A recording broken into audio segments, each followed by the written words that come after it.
대학의 사서 삼경 중에서 서경입니다.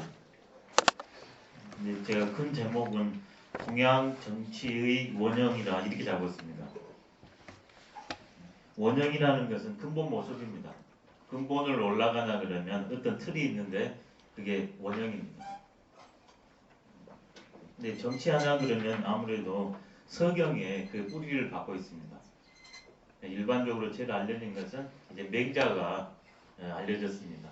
패도와 왕도에서 맹자는 왕도를 이제 핵심으로 두고 있습니다. 근데 그게 어디에 보이냐 그러면 서경에 보입니다. 이게 요순 시절과 하은주 3대에 이게 기록된 게 이제 서경입니다. 그래서 핵심만 간략하게 되어 있거든요. 그래서 제가 그것을 이렇게 중심으로 요약해가지고 오늘 살펴보는 시간을 가져볼 겁니다. 서경에서 일단 확인해 볼 수 있는 게 이전 삼모라고 있습니다. 이전 삼모. 요전 순전의 뒷글자를 따서 이전이라고 그래요. 이전.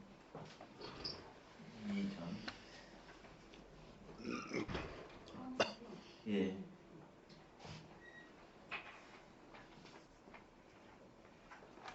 이전 삼모. 요전 순전을 이전이라고 합니다. 삼모라는 것은 대우모, 고요모, 익직에는 모가 없어요.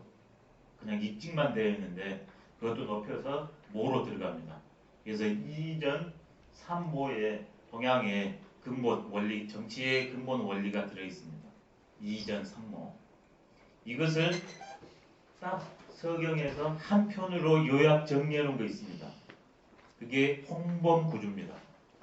홍범구주. 서경 전체를 딱 하나로 요약하라. 홍범구주예요. 제가 오늘 홍범구주를 중점적으로 할 생각입니다. 이게 이제 조금 더 후대로 내려와가지고 자세하게 풀어진 게 맹자입니다. 동양 정치는 이전 삼모와 맹자에 들어있다. 근데 그것을 가장 이렇게 핵심으로 추출할 수 있는 것은 서경의 홍범구주이다. 홍범구주. 그러면 정치에 대해서는 이제 연세들이 이렇게 계시기 때문에 대부분 나름의 생각이 다 계실 겁니다. 정치는 뭐다. 근데 우리가 보는 것은 정치 행위입니다. 정치 행위. 근데 행위가 나오기 위해서는 그 사태를 바라보는 행위하게 되는 그 근본 무엇인가가 있습니다. 그게 관점입니다. 정치 행위는 관점이 제일 먼저 있어요. 나와 세상을 어떻게 바라보는가. 이걸 인간관이네, 뭐 역사관이네, 그 다음에 세계관이네 이렇게 말합니다. 천은 세계관, 지는 역사관, 이는 인간관이에요. 이 관이 기본이 되어 있습니다. 거기에 입각해가지고 만약 나한테 자리가 왔다 그러면 정책을 시행합니다. 관이 먼저예요. 관. 그런 식으로 했을 때 지금 인류를 관통하고 있는 정치 행위의 가장 근저에 있는 그 관점은 무엇일까? 요즘 현대 정당 정치에서는 정권을 장악한 것이 관점이에요. 그러니까 아주 급이 하급입니다. 지금 정치가. 왜 우리가 열불을 토할 수밖에 없냐? 정치 이 관점에서도 제일 수준이 낮아요. 정권을 획득한 게 관점이니까.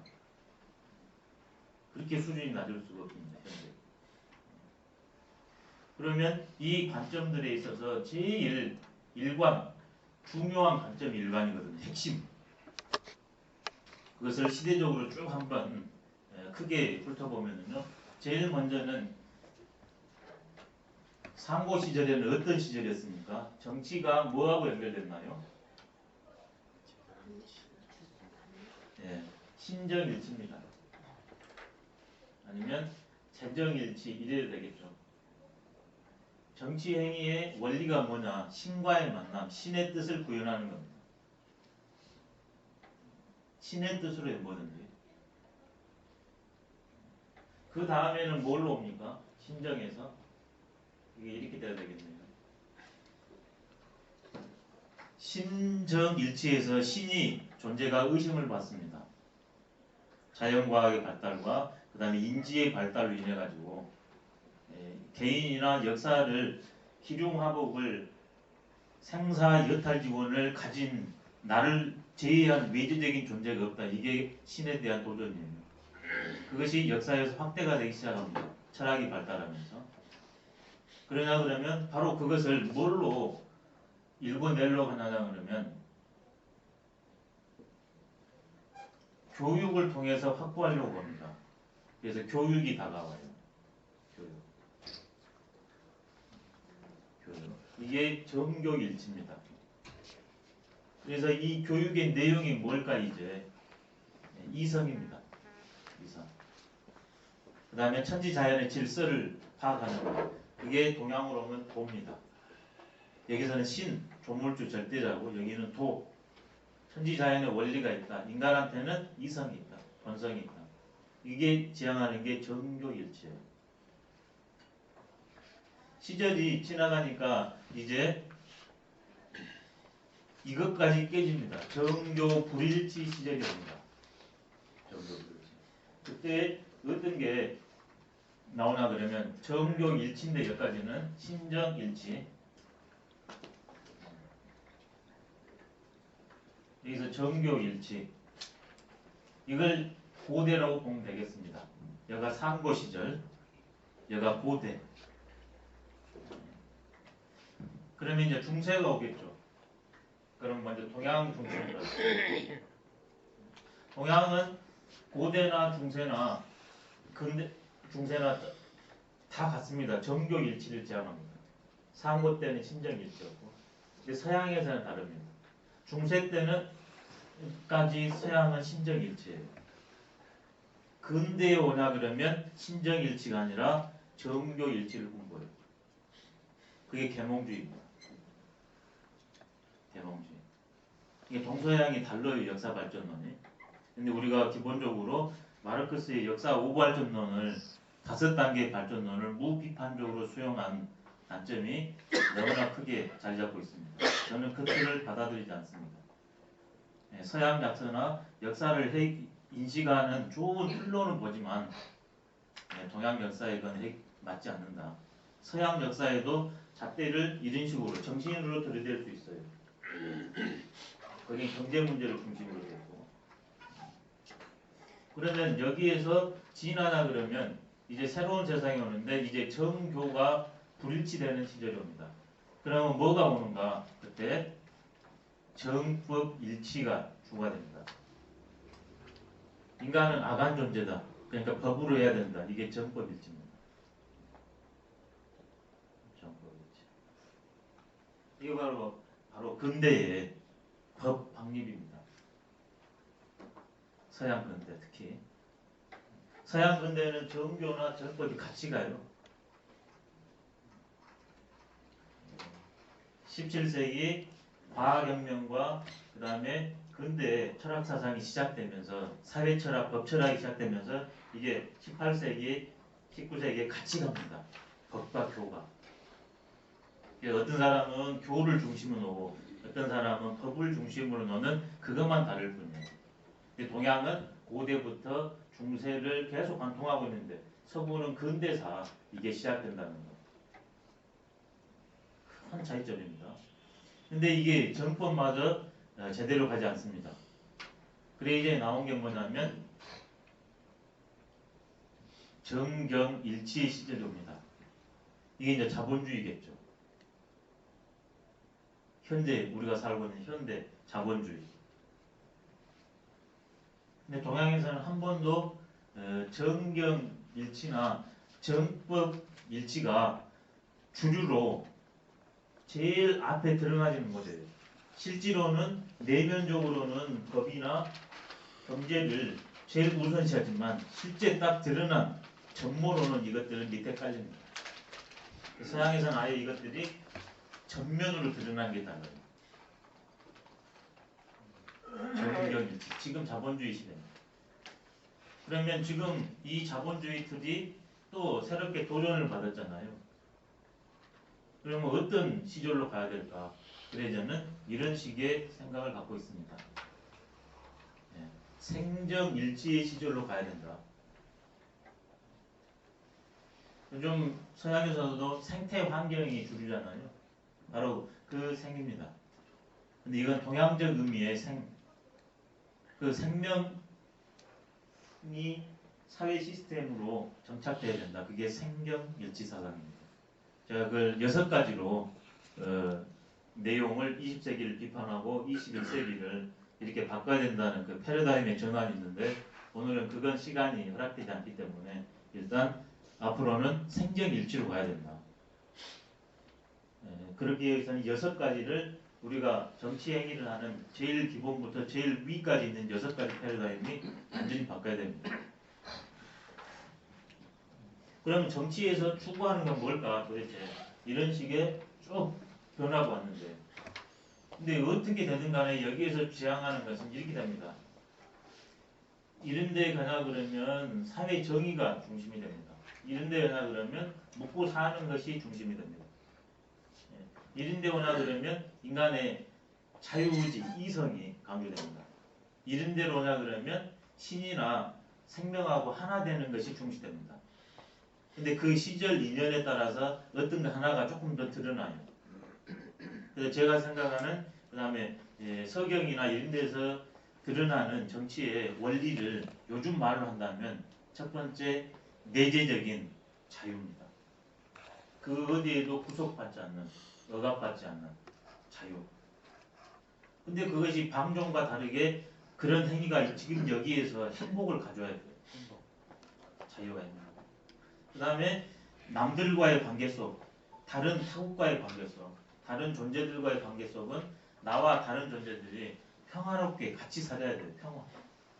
이질적인 존재들이 어우러지는 게 평화입니다. 마지막으로 공존입니다. 정치에서 지향하는 그 무엇들은 전부 내적으로는 자유와 행복이요. 외적으로는 평화와 공존을 지향합니다. 근데 그걸 시행하는데 어떤 것을 제일 우선시로 하는가 이게 이제 다를 뿐입니다.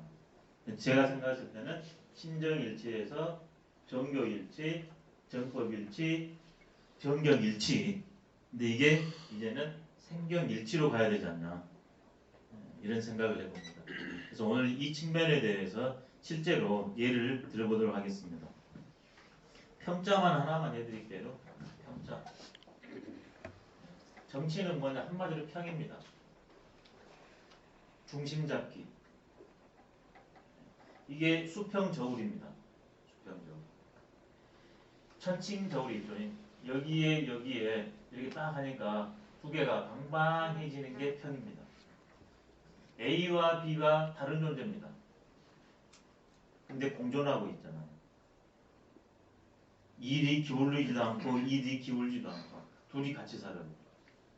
그러면 여기에는 실패한 공산주의처럼 다름이 없는 획일적 똑같습니다. 그건 아니에요. 이런 모양, 적성, 그 다음에 사회적 실천 능력 이런 건 다 다릅니다. 그렇지만 인격, 생명, 귀의 균등 이게 같이 가져요. 그런 불평등의 평등, 평등 속에 불평등이 있는 게 여기서 말한 평입니다. 그래서 자연 여기에서 화가 나와요. 이질적인 요소들이 어우러진 경우거든요.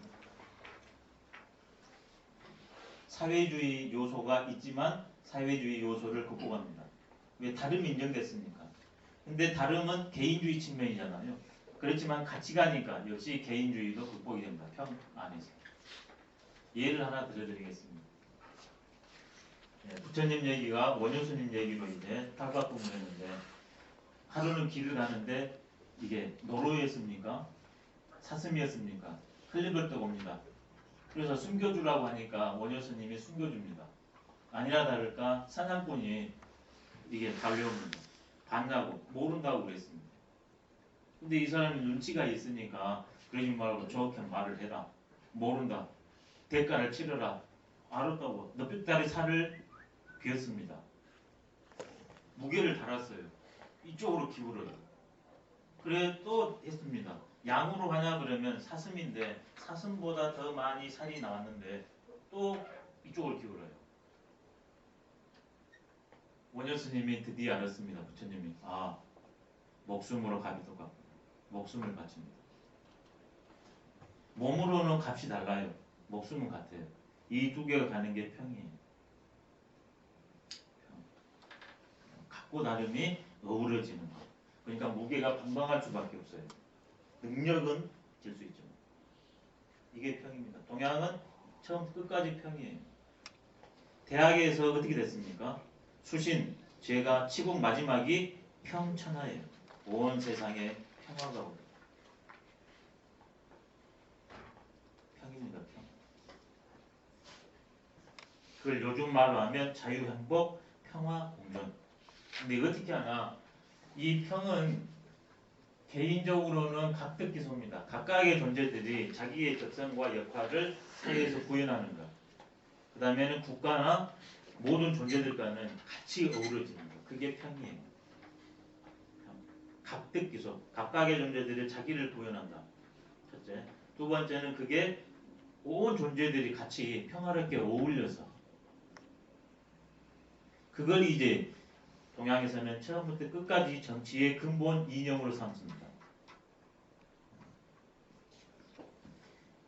그러면 이것을 구체적으로 실현해야 되지 않습니까? 평천하를 실현하는 방법 위에서부터 내려오는 것은 서양식 방법이고 우리한테 알려진 서양식. 동양은 그러지 않습니다. 내가 나다운 수신부터 시작됩니다. 그 다음에 제가 우리 집, 그 다음에 치국, 이질적인 요소인 사회, 국가, 마지막에는 다른 국가와 그 다음에 천지 자연과 어우러 사는 평천하입니다. 수신, 제가, 치국, 평천하 안에서 밖으로 나가는 게 동양의 구현 방법입니다. 서양은 어떠나요? 상대적으로 현대 정치는 위에서 밑으로잖아요. 그래서 선거철만 되면 뭐라고 합니까?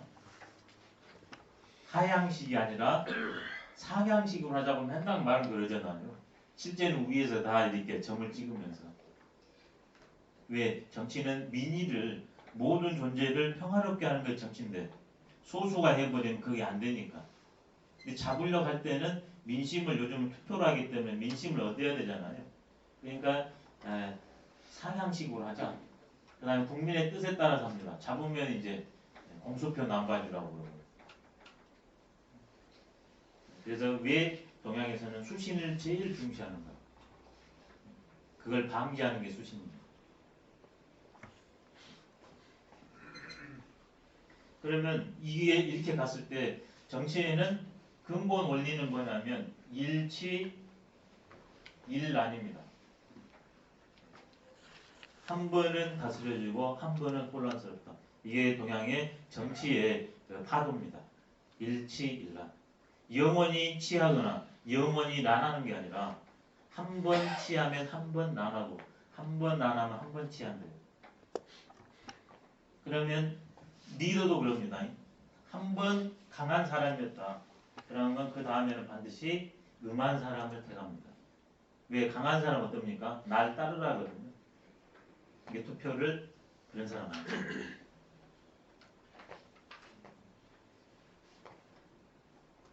나이로 한번 해볼게요. 나이가 많습니다. 그럼 그 다음에는 젊은 사람을 뽑을 확률이 높습니다. 젊다 하면 나이 많은 사람을 뽑습니다. 이제 성향으로 하면 진보와 보수로 하냐 그러면 진보가 했다. 그러면 보수가 한번 잡습니다. 3번까지 하기가 잡기가 어려워요. 2번까지는 쉬워도. 이게 일치일란이에요. 일치일란. 그러니까 이걸 보고서 처신을 결정할 수 있고 그 다음에 미래의 비전을 제시할 수 있는 겁니다. 그래서 지금 이 네모제기에 대해서 피로도를 느낀다. 그럼 당연히 뭘 말하면 됩니까? 동글뱅이를 말하면 돼요. 이게 비전 제시입니다. 간단해요. 아주. 그리고 이런 사람들을 전면에 배치하면 어때요? 당선이 되는 겁니다. 그래서 철학이 담보된 그러한 철인 정치를 꿈꿉니다. 동양은. 물론 플라톤도 철인 정치이긴 해요. 좀 다릅니다, 내용이. 그까지는 설명을 못 드리겠고. 그러면 이것이 세계로 구현됐을 때 일치일란인데 곧바로 이렇게 되는 게 아니라 3단계의 과정이 있다고 합니다. 첫 번째 난세. 난세. 두 번째 승평세. 세 번째 태평세. 제일 처음에는 난세가 있대요. 그러면 사람들이 지구, 우주가 스스로 자정작용을 한대요. 그래서 이 태평세로 오르는 것이 승평세예요. 난세는 못 살았다. 뒤집어 엎자는 거고. 승평세는 그렇게 해가지고 야 이제 조금 한숨 쉬겠다. 이게 승평세입니다. 근데 누구나 다 환호성을 안 질러요. 환호성을 지르는 게 태평세입니다. 태평한 세상. 또 이것을 대동사회라고도 합니다. 대동사회. 동양 정치의 끝 대동. 모든 존재들이 이질성이 보장되면서 큰 화합을 이루는 것. 큰 틀 속에서 같이 가면서 각자성이 보장되는 것. 대동사회입니다. 대동사회. 근데 그것은 이런 3단계 순으로 가고 다시 이게 이렇게 갑니다. 난세로 갑니다. 왜? 일치일란이니까. 그러면 이것을 이끌어가는 리더가 있을 거 아닙니까? 리더가. 그 리더를 보냐 그러면 저 옛날부터 한번 내려와 볼게요. 리더도 시절에 따라 바뀌지 않습니까? 저 위에서부터 한번 내려오면 예전의 리더는 전부 추대입니다. 작은 그룹이든 큰 그룹이든 간에 자연적으로 제일로 훌륭한 존재, 뛰어난 존재가 자연히 추대가 됩니다. 내가 할게 안 해도. 그 다음에는 어느 정도 이게 안정이 되잖아요. 그러냐 그러면 이 추대했는데 이 사람에 의해서 이게 안정이 되냐 그러면 여기에서 어떤 일이 일어나는가? 계승이 일어납니다. 왜? 이 시스템이 안 바뀌기 때문에 이것만 잘 습득해서 이끌어가면 되거든요. 그래서 계승이 일어납니다. 계승은 첫 번째 어떻게 일어나는가? 집단 내에서 일어나요. 이게 과두 정치예요. 서양에서. 과두 정치. 우두르머리가 여러 명입니다. 동양에서는 근데 그것을 같은 그룹 내에서 나올 수도 있고 또 형제 간에서 나올 수도 있습니다. 시스템이 더 안정되냐 그러면 부자 간으로 상속이 됩니다. 계승은 세 가지예요. 관우 정치, 그 집단 내에서 나오는 거. 그 다음에는 형제지간에 이제 공고히 되는 거죠. 권력이 가장 공고히 되는 게 이게 부자 세습입니다.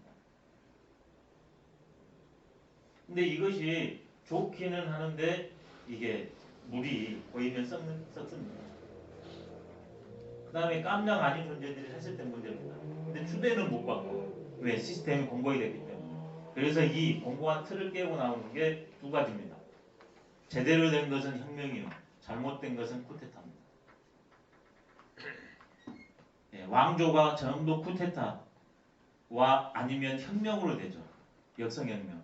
전부 지금 쭉 역사가 그렇게 내려오지 않습니까?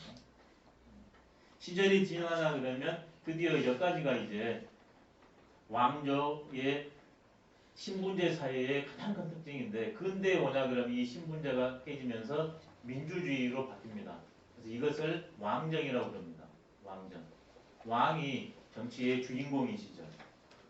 그 다음에 민주주의라는 것은 백성이 정치의 주인이죠. 이게 근대에 와서 일어나지 않습니까? 가장 큰 특성, 왕정에서는 이런 세 가지 크게 추대, 계승, 혁명이 있고 이 안에서 조그마하게 차이점들이 있지만 신분제 사회에서는 왕이 핵심 권력을 장악했다면 근대에 와가지고는 백성들 밑에 있던 백성들이 전부 인권으로 나갔다. 그걸 장악해가지고 드디어 사람이 국민이 밑 다스리는 사람을 뽑는 시절로 갔습니다. 우리나라에는 몇 년도입니까? 왕정에서 민주정치로 넘어가는 게 제대로 그 자리를 차지한 게요. 예. 이승만 전 마지막. 그때 투표를 통해서 뽑았으니까. 근데 그 근저는 그냥 오진 않죠. 아까 이걸 하면 이걸 난세로 한다. 이걸 태평세로 한다. 승평세가 있잖아요. 이 과도기가 뭐겠습니까? 우리나라 민주주의 과도기. 이제 일제에서 더 넘어가면 민이 정치의 주인으로 나설 때 그게 어떤 행위가 있잖아요. 동학이. 그 다음에 3.1운동.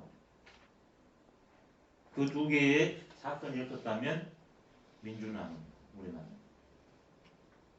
동학이. 제일 민초들이 일어났잖아요. 3.1운동은 그래도 지식인이에요. 우리나라는 민주주의를 왜 단시간에 이렇게 빠른가? 바로 동학이라는 민초가 스스로 세상의 주인이 되려고 갈아엎었기 때문입니다. 주어진 것이 아닙니다. 어떤 이들은 그러죠. 우리나라는 운 좋게 주어졌다고. 천만의 말씀. 3.1운동이 또 세계에 중국 5.4운동 이런 거 전 측면에 영향을 미치잖아요. 전 세계적으로. 볼세비크 혁명도 물론 있었습니다만 우리나라가 일제 치하에 있어서 너무나 왜곡됐어요. 근데 3.1운동 아니 동학혁명에 있어서는 왜 그랬냐? 동학혁명의 원리가 뭐냐? 핵심 원리가 인내천입니다. 사람이 곧 하늘이다. 그러니 어떻게 사람이 사람을 지배할 수가 있냐? 같이 살아야지. 그렇기 때문에 혁명을 할 수 있는 겁니다. 이거보다 더 큰 민주 가치가 있습니까? 사람이 국민이 나라의 주인보다 사람이 바로 생명, 하늘이다. 이게 훨씬 크게 있는 겁니다. 이게 민주의 본령입니다. 백성이 국민이 정체의 주인이 아니라 모든 존재마다 전부 인격과 생명으로 똑같다. 역할은 다르다.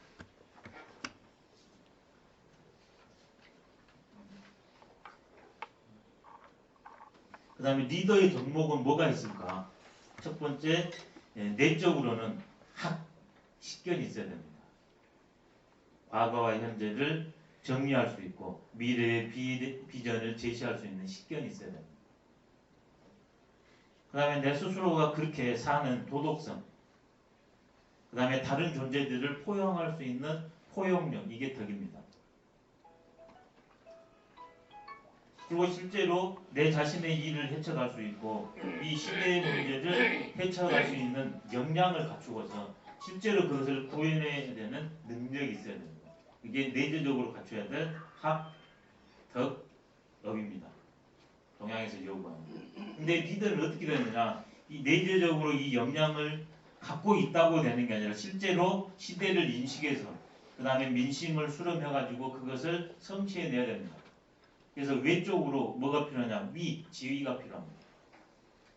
지위. 그 다음에 나를 둘러싸고 나의 가치에 공유하는 사람들이 같이 힘을 합쳐줘야 됩니다. 그리고 이 시절을 정확히 냉철하게 읽어내고 이끌어가야 됩니다. 그래서 그걸 제가 위인시라고 해봤습니다.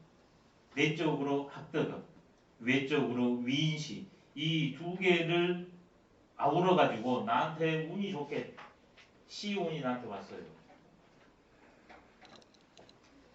그러면 출사해서 일을 벌입니다. 내가 이것을 다 갖췄는데 유감스럽게 나한테 시운이 안 와요. 그러면 동양의 정치의 리더는 그냥 그대로 갑니다.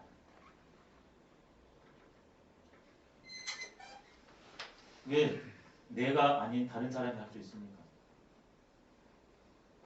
근데 이것을 안 하냐 그러면 쿠데타를 일으켜요. 근데 이걸 하냐 그러면 운이 좋으면 추대를 받거나 아니면 혁명을 밑에서 일으켜가지고 당신이 앉아주시오 일으켜가지고. 이성계가 이런 사람입니다. 이성계가 이런 식의 혁명으로 고려에서 조선으로 넘어온 사람입니다. 이성계는 분명 혁명이 맞습니다. 박정희 정권이나 전두환 정권은 쿠데타가 분명 맞고요. 이런 관점으로 봤을 때.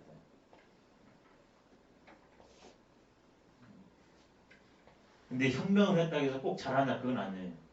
쿠데타 한다고 해서 꼭 못하냐 그건 아닙니다.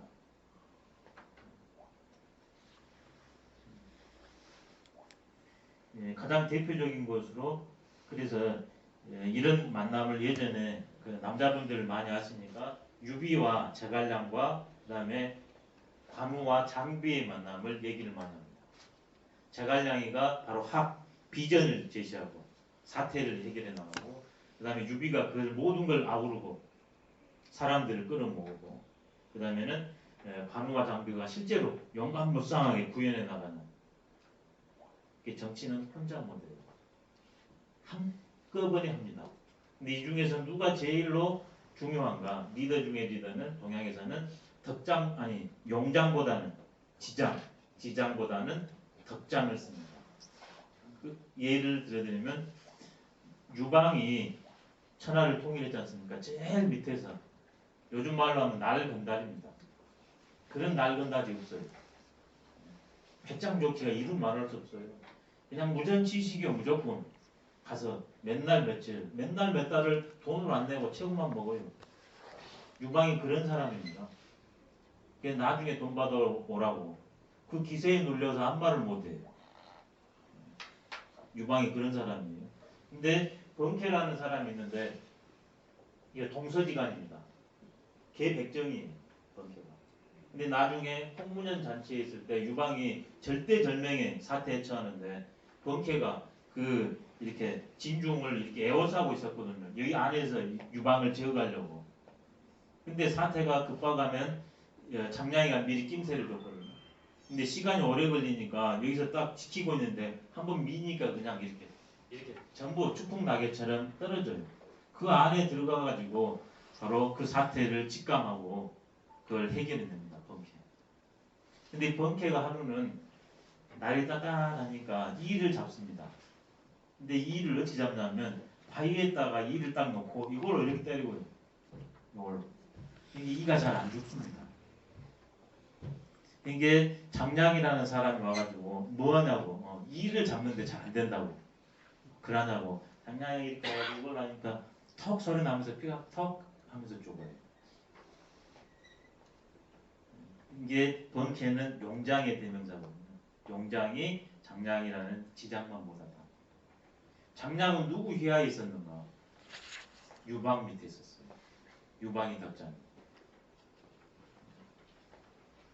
이 얘가 리더의 3리더가 있는데 그 중에 어떤 리더가 최고의 리더인가를 잘 얘기해 줄 수 있는 요긴한 예입니다.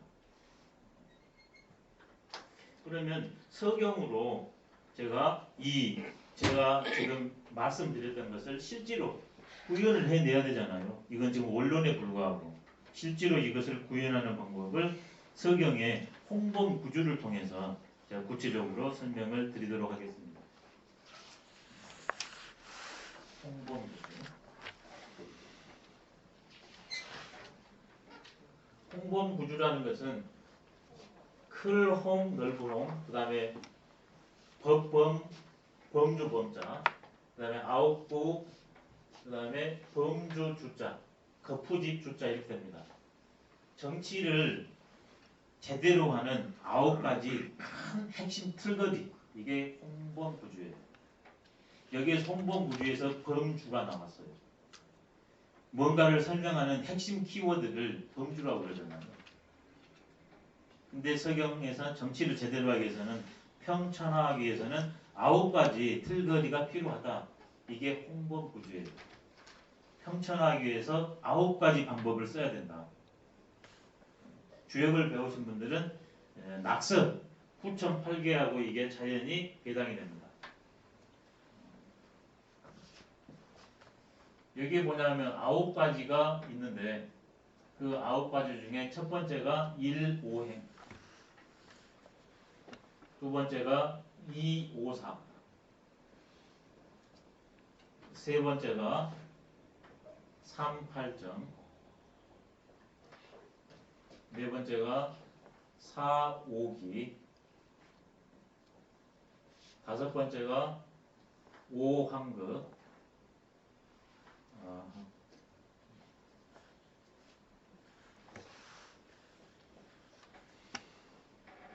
여섯 번째가 6,3덕 일곱 번째가 7계의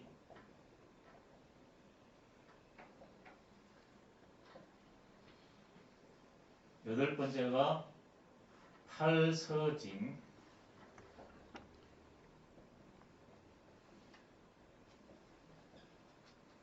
아홉 번째가 구복극,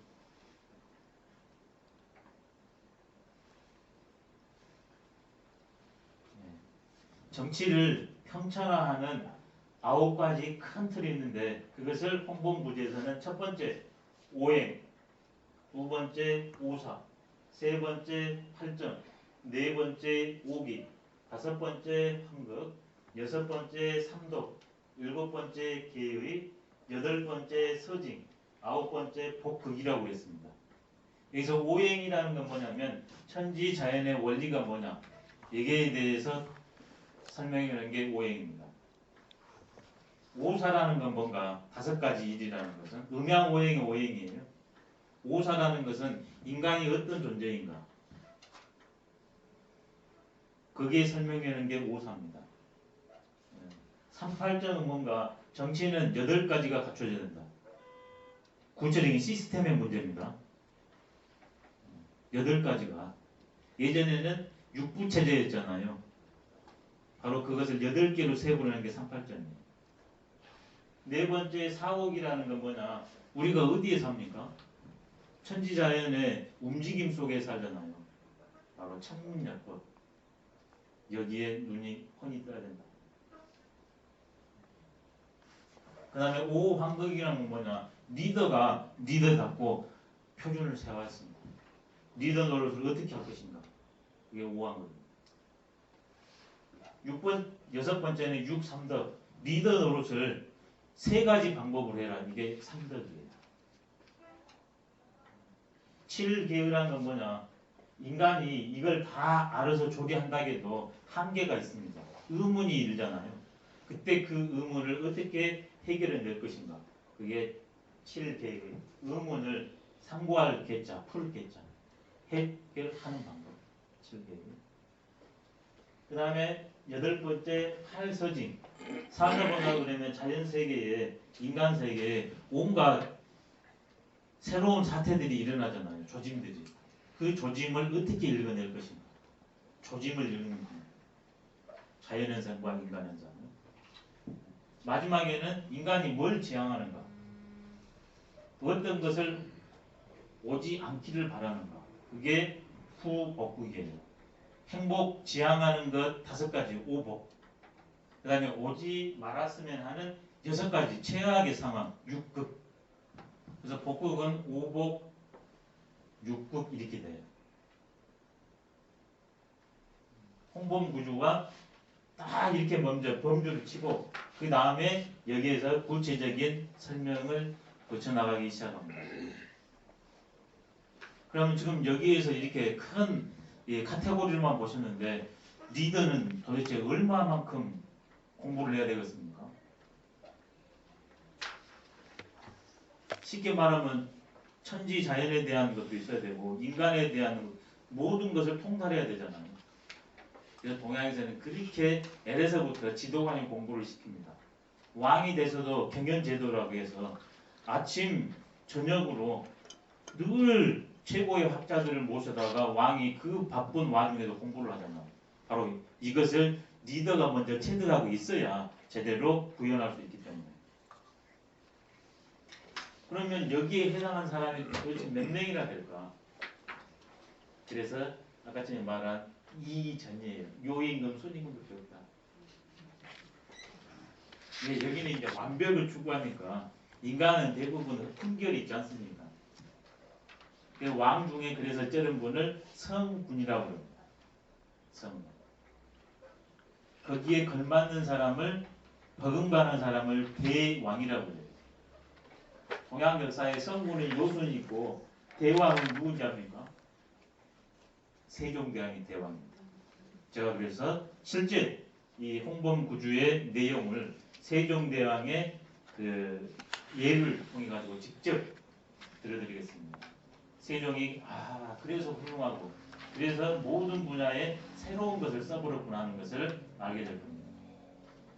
먼저 일오행은 말 그대로 이 세상이 뭔가 목화토금수 그 근처에 있는 하나가 둘로 되고 둘이 다섯이 되는 음양오행의 존재고 목은 뭐고 화, 토, 금, 수는 뭐다. 근데 그것들의 역할은 뭐고 이것들이 상호 만나면 어떤 관계가 일어난다. 상생, 상극 관계가 일어난다. 그 결과로 만물이 일어난다.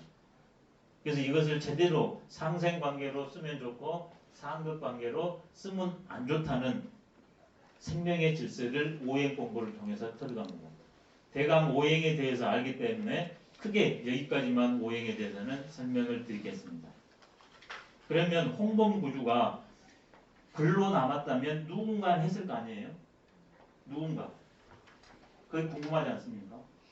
어떤 사람이 이렇게 크다랗게 전방위적으로 이런 것을 했을까? 이 주인공이 누구냐면 기자라는 사람입니다. 기자. 기자 동네설이 있잖아요. 그 기자입니다. 근데 여기에 또 한 사람이 있습니다. 바로 무왕입니다. 무왕과 기자가 만나가지고 나눈 대화가 홍범구주예요. 기자는 아시다시피 은나라의 왕족입니다. 무왕은 그 은나라를 물리치고 새로운 주나라를 세운 사람입니다. 개인적으로 보냐 그러면 어떤 사람입니까? 두 분은 불구 대천지 원수입니다. 이 하늘 아래서 같이 살 수 없는 존재예요. 왜? 개인적으로는 부모를, 조상을, 그 다음에 나라를 엎었으니까 같이 있을 수가 없어요. 근데 무왕이 혁명을 했다, 쿠데타 했다 설이 있어요. 탕임금은 분명 혁명입니다. 근데 무왕은 아주 설왕설래예요. 쿠데타라는 설이 많이 있어요. 맹자가 그것을 혁명으로 완전히 정리를 해버려요. 그만큼 논란이 많은 사람이 무왕이에요. 그럼 기자 입장에서는 탕왕과는 다르게 아주 혁명이다 쿠데타 논의가 있기 때문에 어떻겠습니까? 개인적 사감으로 봤을 때는 이거 보기 싫은 사람이고 어떻게 제거해야 될 대상입니다. 근데 이 사람이 찾아보니까 개인적 운원을 잊고 천하를 다스리는 이 큰 범주를 무왕한테 조건 없이 딱 말해줘요. 정치는 사감이 없어야 돼요. 집단으로 해서는 안 됩니다. 사감을 이기고 집단을 이기고 모든 존재들이 평화로울 수 있는 그 다음에 이질적인 요소들이 끊임없이 대화와 타협 이걸 해 나가는 게 정치예요. 근데 우리 대통령이 그러셨습니다. 기자들이 일부러 그걸 꼬집었겠지만 타협은 뭐라고 그랬습니까?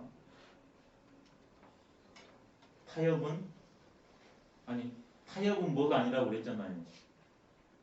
타협은 원칙이 아니라겠습니까? 뭐가 아니라겠습니까? 일부러 꼬집은 거예요. 불통하니까. 리더 쪽에 어떤 리더예요? 그런 발언이 나왔습니다. 또 일부러 그걸 꼬집었다면 큰 리더가 아닌 겁니다. 그럼 보좌관에서라도 그걸 잘해야 돼요. 근데 대부분 내 생긴 대로 보좌관을 씁니다. 장관. 바로 홍범구주가 나오는 것. 나의 사담. 지공무사라고 그러죠. 지공무사의 작품이 홍범구주입니다. 그래서 더 귀감 있게 쓰입니다. 이것과 같이 짝을 맺는 게 훨씬 구체적으로 말하는 게 우리가 중용 배웠습니다. 중용이 성에 관한 건데 20장이 성장이에요. 성에 대해서 구체적으로 설명해 놓은 거. 근데 20장에 뭐냐 그러면 여기에 구경이라고 9가지를 가지고서 천하를 다스리는 방법이 나와요. 그 중용의 구경장과 서경의 홍범구주를 같이 잘 보면 너무 좋습니다. 좀 더 깊게 공부하실 분들은 주역에 개사전에 부덕삼진계라고 있어요.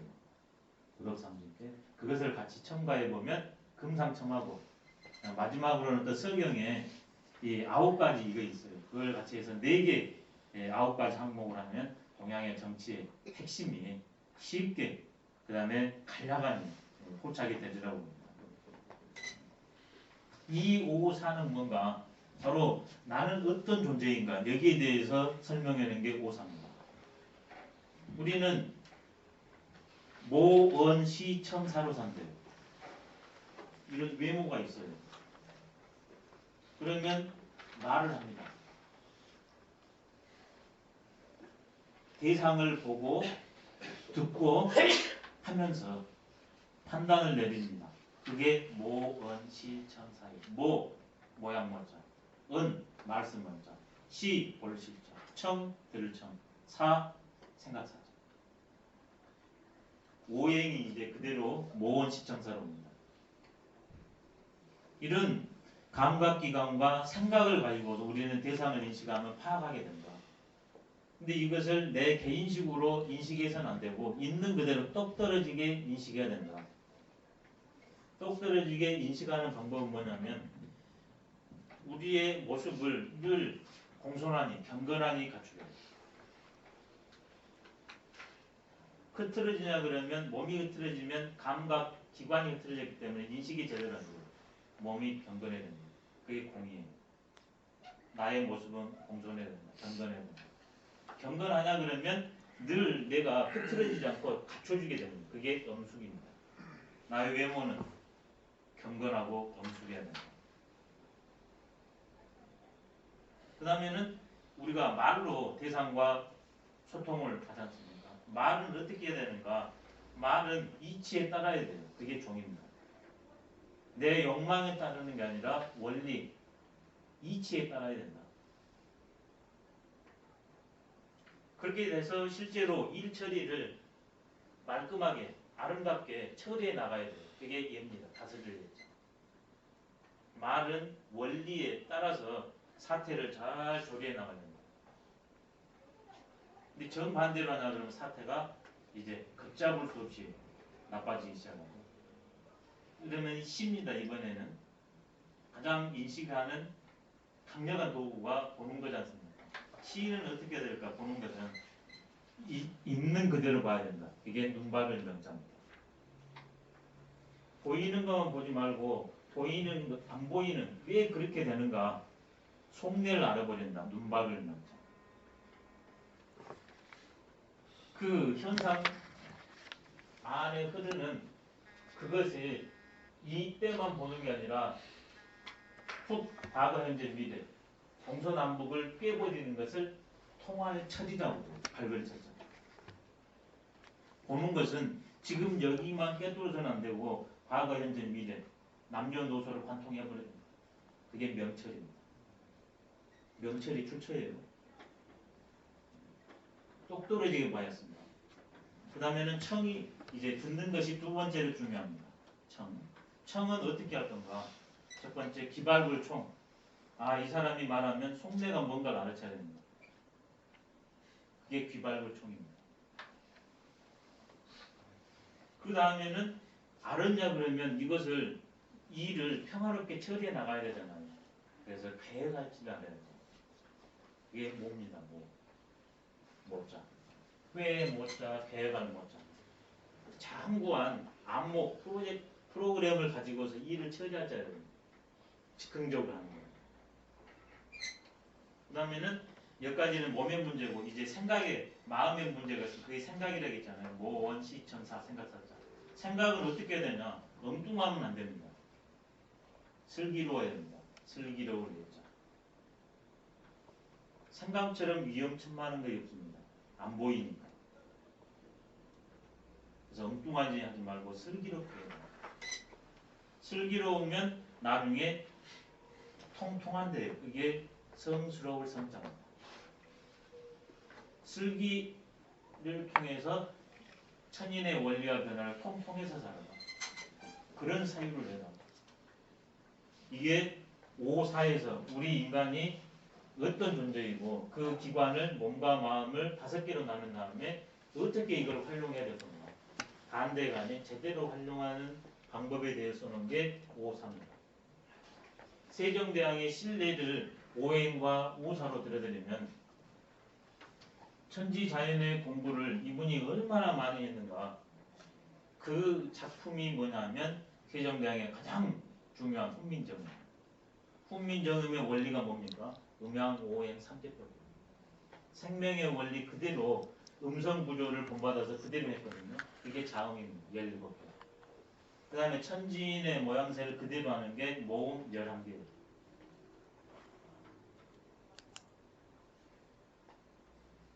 천문 관측기기 새로 다 만들었죠. 그 다음에 7.3 내외편이라 해가지고 우리나라 역법을 만들었어요. 근데 그 아이디어를 누가 냈냐? 다 세종이냐. 어떤 사람은 그럽니다. 왜 세종이 그랬겠는가? 왕조 시절이니까 세종의 이름만 그랬지. 천만의 말씀입니다.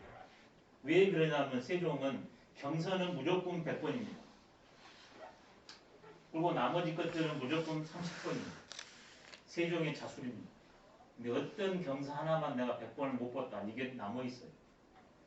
근데 이게 언제까지냐? 20대 전이야. 20대 전에 있는 책을 다 봐요. 근데 기본적으로 중요한 건 100번. 그럼 그때 다 외워버립니다. 이것들이 나중에 어떤 효과를 하겠어요? 이리저리 다 통하게 됩니다. 그걸 언제 통했을까? 저는 20대 중반에 했다고 봅니다. 그 증거가 뭐냐면 세종이 22살에 등극을 했을 때 명나라에서 그때까지 성리대전이 왕관이었는데 우리나라에 안 줍니다. 지금도 고급 정보는 안 주잖아요. 일본에서. 그런 것처럼 정신에 관련된 핵심 프로젝트 사업이 성리대전이 그걸 안 줘요. 일부러. 근데 세종이 등극한 기념으로 그걸 보내요. 세종이 그것을 1년 안에 독파해버려요. 아직까지 그의 번역서가 없어요. 그만큼 어려운 책입니다. 그만큼 이 모든 것을 다 논해놓은 게 성리대전이거든요. 근데 그 22살 된 사람이 그 약관인 사람이 그것을 8개월 만에 독파해요. 지금 우리나라에 아니면 전 세계에 성리대전을 혼자 딱 읽을 사람 데리고 와봐라. 없습니다. 거기에서 처음부터까지 음양오행의 문제, 생명의 문제. 거기에서 율려신설하는 대목이 있습니다. 바로 음악의 문제, 소리의 문제. 거기에서 저는 세종이 착상을 훈민정음을 그때부터 싹이 텄으리라고 봅니다. 대단한 사람입니다. 세종. 성분 반열에 충분히 들어가요. 그러니까 세종의 아이디어를 다 내는 겁니다. 성리대전 못 봅니다. 그 누구도 혼자서. 읽기도 어려워요. 성리학에 대해서 핵심을 모아놓은 게 성리대전입니다. 네. 근데 22살에 그걸 독파해요. 거의 되죠? 7개월, 8개월만. 이거 어마어마한 사건입니다.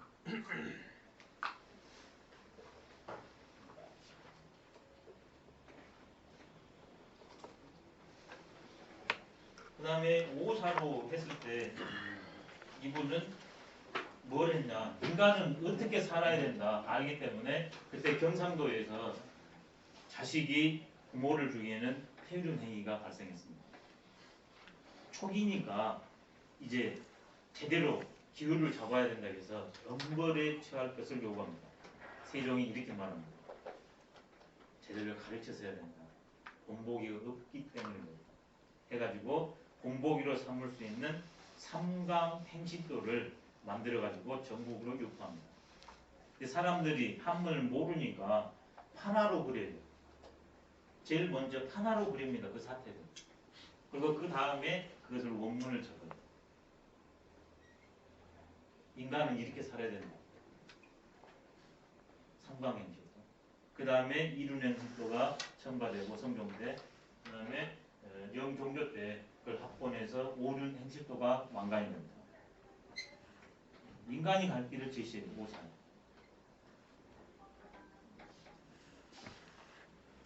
그 다음에 이것을 구체적으로 지속적으로 밝혀야 되잖아요. 그래서 만든 게 집현전입니다. 이제 세종의 큰 업적들하고 얘기를 같이 맞춰서 설명을 올리고 있습니다. 집현전이에요. 지속적으로 해야 됩니다. 집현전 합사가 조선의 틀을 정한 겁니다. 부장과 계산이 실패했죠. 집현전은 성공한 겁니다. 그 다음에 38정이 나옵니다. 이게 요즘에서 말하는 정치의 문제. 현재 우리가 시스템을 가지고 하는 정치의 문제가 38정에 나오는데 좀 쉬었다가 하도록 하겠습니다.